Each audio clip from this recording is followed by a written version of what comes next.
अस्सलाम वालेकुम। इन videos lecture की सीरीज़ में जो कि क्वांटम स्कैटरिंग हमारा टॉपिक है, ये हमारा सेकंड लेक्चर है इस सीरीज़ में।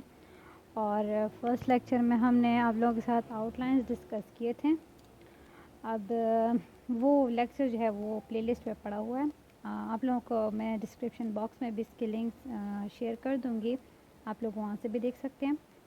तो अब हम स्टार्ट करते हैं अपना जो नेक्स्ट लेक्चर है, वो है अब हम इंट्रोडक्शन स्टार्ट करेंगे। तो यहाँ पे हम लिख लेते हैं, ब्लैक पेन से लिख लेते हैं। बड़ा बड़ा लिखती हूँ, मेरे ख्याल से आप लोगों को सही दिखता नहीं है। तो इंट्रोडक्शन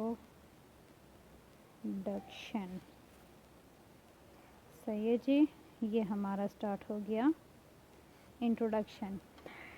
इंट्रोडक्शन टू व्हाट?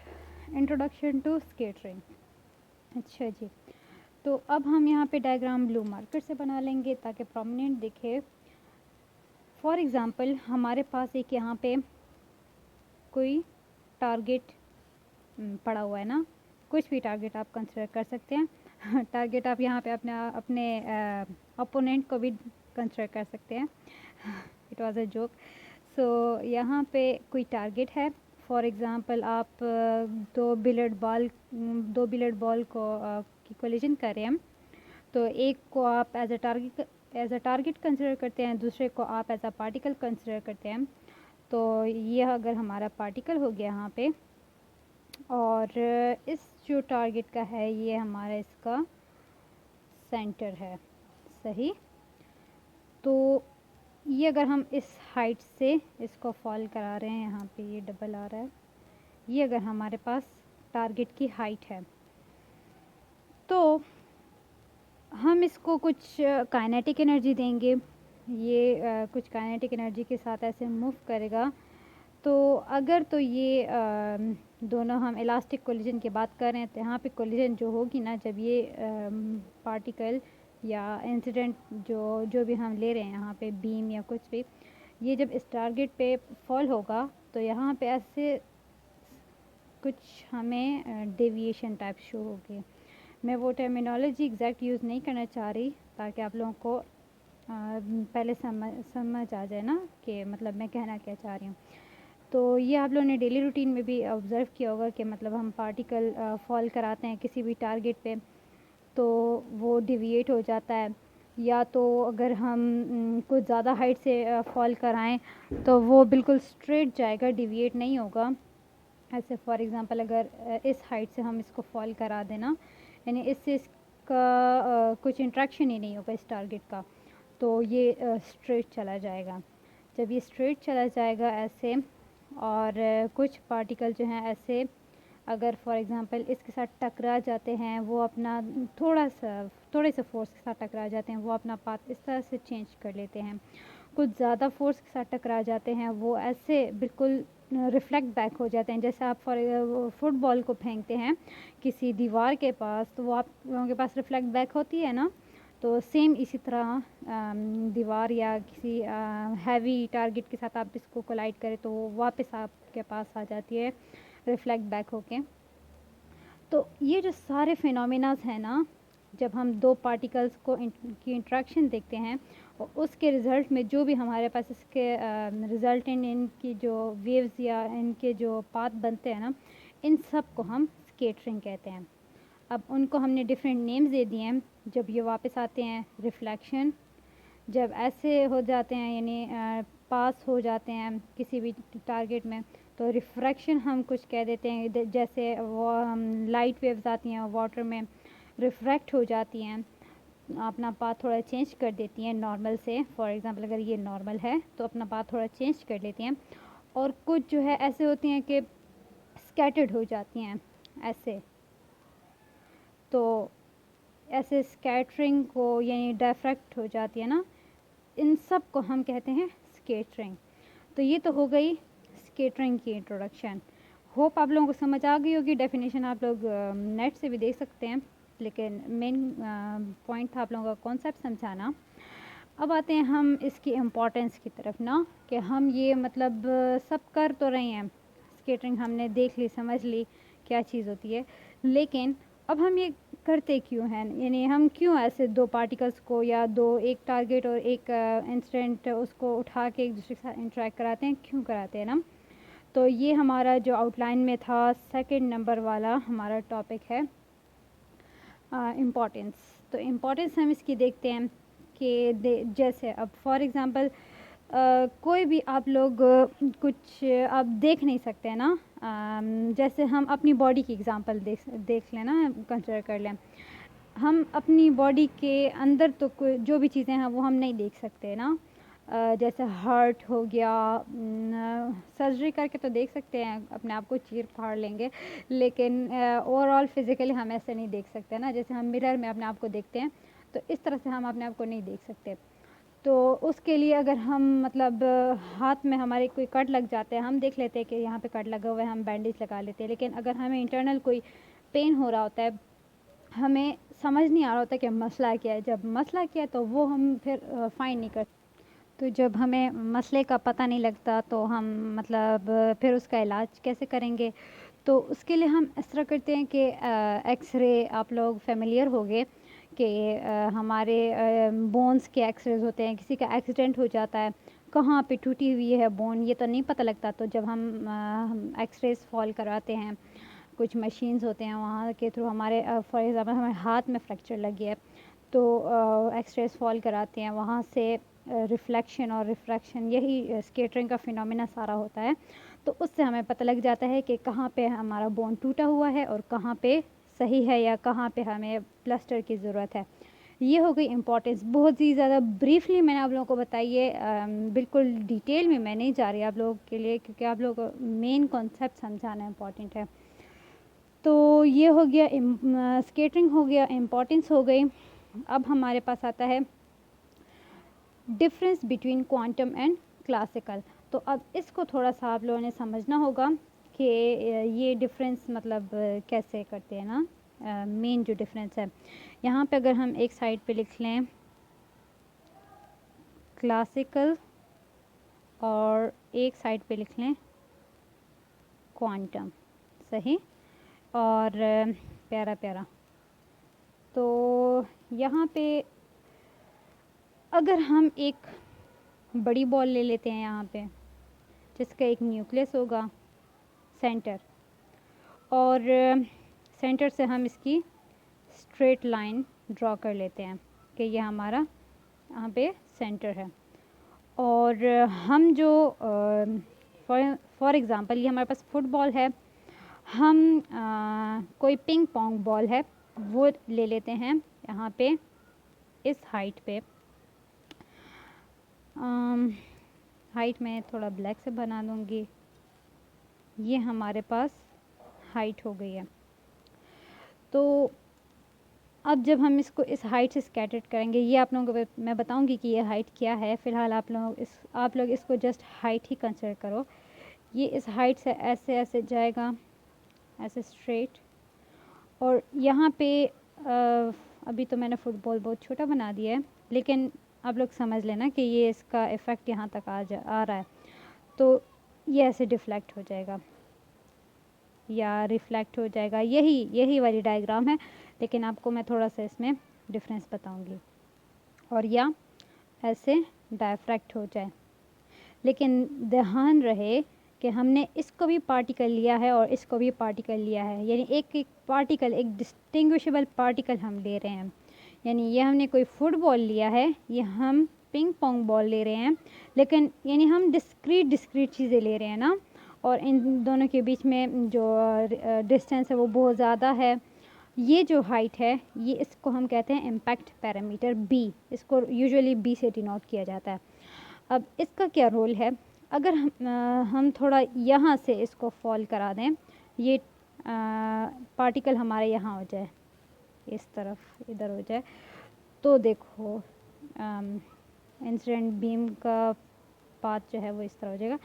तो यहाँ पे बहुत ज़्यादा स्केटरिंग होगी, यानी हम ऐसे कह सकते हैं कि रिफ्लेक्शन हो गया। अगर ये फुटबॉल है, ये पिंग पोंग बॉल है, तो यहाँ पे हम ऐसे कह सकते हैं कि रिफ्लेक्शन टाइप होगी। अगेन हमारे पास वही जो बिलियर्ड बॉल है उसी काइनेटिक एनर्जी के साथ दोबारा आ जाएगी।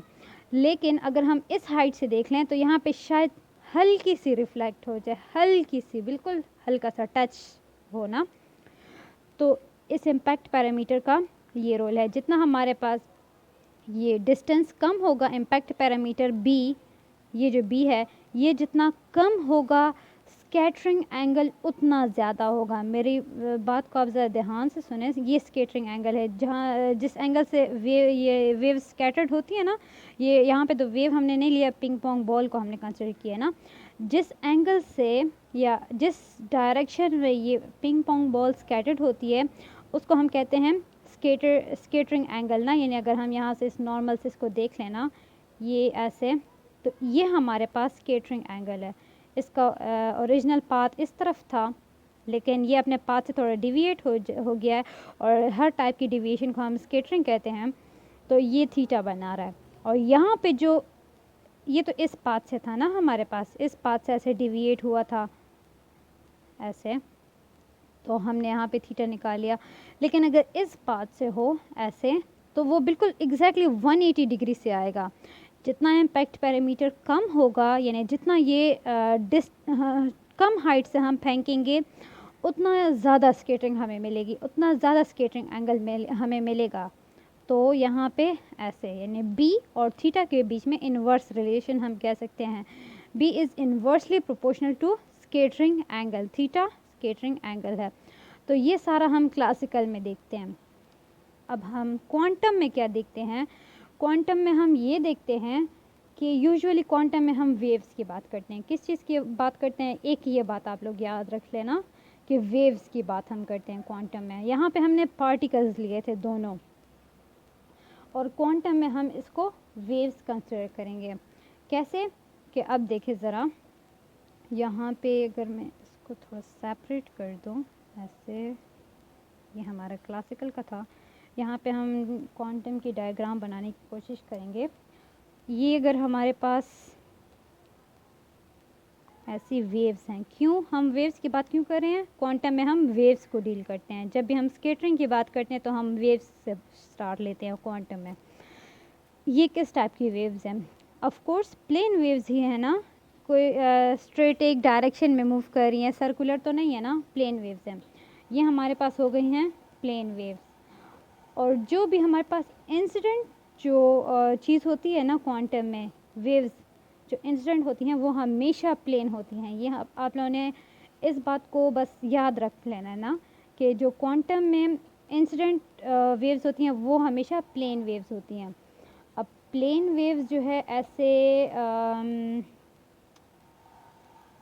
किसी सेंटर पे ऐसे पास होंगी, यानी हम इसका इंट्रैक्शन देखेंगे इन प्लेन वेव्स का, इस सेंटर के साथ इंट्रैक्शन देखेंगे। तो ये जो इंट्रैक्शन होगा ना, ये ऐसे स्फेरिकल होगा ऐसे। अब यहाँ पे हमारे पास टू टाइप की वेव्स आ सकती हैं, आइसोट्रॉपिक एंड आइसोट्रॉपिक। आइसोट्रॉपिक के जो कि मतलब फाई और थीटा डिपेंडेंस जिसमें ना हो, जो कि जस्ट और जस्ट रेडियस पे डिपेंड करे ना। यानी यहाँ पे देखो, इसका अगर हम रेडियस ड्रॉ करें, इसका ये रेडियस है सेंटर से, इसका हम रेडियस ड्रॉ करें तो आर, और ये आर, तो आर प्लस आर 2r इसका रेडियस होगा। इसका हम ड्रॉ करें तो 3r। तो ये इस टाइप की वेव्स जो आइसोट्रॉपिक वेव्स होती हैं वो जस्ट आर पे डिपेंड करती हैं।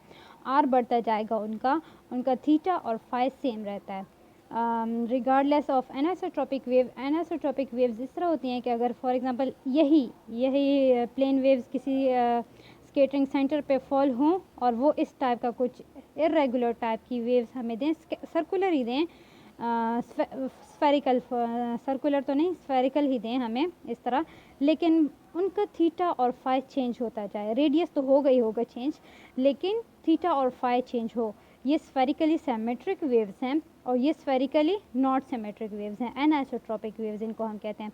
तो ये टू टाइप्स की वेव हमें मिल सकती हैं डिपेंडिंग अपॉन प्लेन वेव्स और स्कैटरिंग सेंटर। अच्छा, एक और बात जो मैं बताना भूल गई, वो इन दोनों में कॉमन है ना, कि जो डिटेक्टर होता है ना, हम तो डिटेक्ट तो करेंगे ना कि स्कैटरिंग किस टाइप की हुई है। तो यहाँ पे अगर फॉर एग्जांपल हम यहाँ पे डिटेक्टर लगा लें मार्कर से मैं शो कर दूँगी। ये हमारे पास कोई डिटेक्टर है, इन वेव्स को डिटेक्ट करेगा ना, तो ये हम बहुत ज़्यादा हाइट पे लगाएंगे। मतलब जो स्कैटरिंग सेंटर होगा ना यहाँ पे, इसका सेंटर का डिस्टेंस और डिटेक्टर का और इस टारगेट के बीच में डिस्टेंस, इन दोनों में ये वाला डिस्टेंस ज़्यादा होगा। फॉर एग्जांपल अगर हम स्कैटरिंग सेंटर का रेडियस देखें, ये आर है, ये डिस्टेंस आर है, यहाँ पे हम देखें तो ये डिस्टेंस हम कह देंगे कि ये वाला जो है ये डी है। तो डी जो है वो very very greater than R होगा। ऐसे हम क्यों करेंगे कि अगर हम डिटेक्टर यहाँ पे रख देना, फॉर एग्जांपल यही डिटेक्टर हम यहाँ पे रख देते हैं, यहाँ पे हमने रख दिया, तो ये जस्ट इस एरिया की वेव्स को डिटेक्ट कर पाएगा। यहाँ पे जो इसका एंगल बन रहा है ना, ये वाला, इसको कवर कर पाएगा, इन एरिया को कवर कर पाएगा। लेकिन अगर हम इधर ही डिटेक्टर रखेंगे तो ये एज अ होल इस फुल एरिया को कवर कर लेगा। इधर से लेकर ये देखें, ये एरिया बढ़ गया। तो हम जितना हम ये डिटेक्टर को दूर रखेंगे उतना हम स्कैटरिंग एंगल ज़्यादा फाइंड कर सकेंगे, और स्कैटरिंग हमारे पास जो इंटेंसिटी होती है वो हम ज़्यादा फाइंड कर पाएंगे, यानी नंबर ऑफ़ स्कैटर्ड वेव्स हम ज़्यादा फाइंड कर पाएंगे। तो ये हम एक पॉइंट यहाँ पे मुझसे रह गया था, तो ये इन दोनों पे अप्लाई होता है। यहाँ पे भी जो डिटेक्टर हम रखेंगे तो वो बहुत ज़्यादा दूर हम रखेंगे, क्लासिकल में भी हम बहुत ज़्यादा दूर रखेंगे डिटेक्टर। तो ये दो इन दोनों में ये डिफरेंस हो गया मेन, कि यहाँ पे हम पार्टिकल रखते हैं, यहाँ पे वेव्स रखते हैं। अच्छा, एक और पॉइंट जो है वो क्वांटम में ये है ना कि ज़रूरी नहीं है कि सारी की सारी वेव्स जो हैं वो स्कैटर्ड हो जाए। जिस तरह हमने यहाँ पे कहा था ना कि ज़रूरी नहीं है सारी की सारी वेव्स स्कैटर्ड हो जाए, कुछ ऐसे सीधे भी पास हो जाएंगे। तो यहाँ पे जो सीधी पास होंगी ना वो ऐसे वेव्स की फॉर्म में आएंगे हमारे पास, इस तरह। यानी यहाँ पे अब मेरे पास एरिया कम है, वरना मैं यहाँ पे आपको शो करके दे देती। सबर, यहाँ पे ऐसे मैं बना देती हूँ ना, ये अब ठीक है। कि अगर हम यहाँ पे देखें, कुछ वेव्स ऐसे ऐसे सीधे निकल जाएंगी, तो जो सीधी निकल जाएंगी वो सर्कुलर नहीं होंगी। सर्कुलर तो हम उन वेव्स को कहते हैं जो स्कैटर्ड हो जाती हैं ना। तो पहले जो जिस तरह का इंसिडेंट का नेचर था उसी तरह का स्कैटर्ड का भी हो जाएगा। स्कैटर्ड हम इस वजह से इनको कह रहे हैं क्योंकि ये इस सेंटर से पास हो गई हैं लेकिन अनडिफ्लेक्टेडली पास हो गई हैं। जैसे रदरफोर्ड के एक्सपेरिमेंट में आप लोगों को याद होगा कि कुछ नहीं, बहुत सारी, तकरीबन 90% वेव्स तो अनस्कैटर्ड ही पास हुई थी या अनडिफ्लेक्टेड ही पास हुई थी। तो जो अनडिफ्लेक्टेड वेव्स पास होंगी उनका नेचर इंसिडेंट वेव के जैसे ही होगा। तो टोटल जो हमारे पास साय आ जाएगा ना, साय हम क्यों यूज़ कर रहे हैं यहाँ पे, क्योंकि हम वेव्स की बात कर रहे हैं। तो जो टोटल हमारे पास यहाँ पे स्कैटरिंग आएगी ना, टोटल स्कैटरिंग, वो हमारे पास इक्वल होगी Sai incidence plus Sai spherically